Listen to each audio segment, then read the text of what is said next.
So what does the inside of one of these Crimson Dawn sabers look like? You know, they talk about a chassis being here.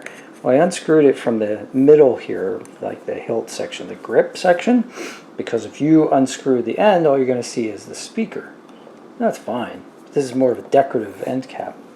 So I unscrewed it, so let's see what's in here. Alright, you can see there's your soundboard. This is what does all the lighting, all the sounds, all the background music, everything. And right here, there's an SD card that you can slide out. And yeah, and then you can put that in your computer and you can program it, put new sound fonts on it, that sort of thing. On the other side, you got your battery. So if you need a new battery, you put it in here. If you need it, you can actually buy a recharger, external charger that you can put the battery in and charge it that way.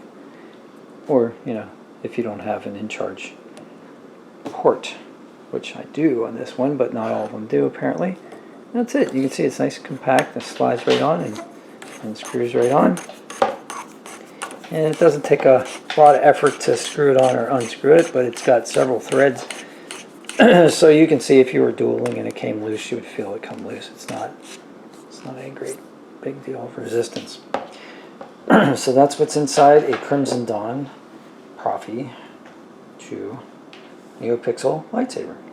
Smash like for me, that helps me. Thanks a lot. Have a great day. May the Force be with you.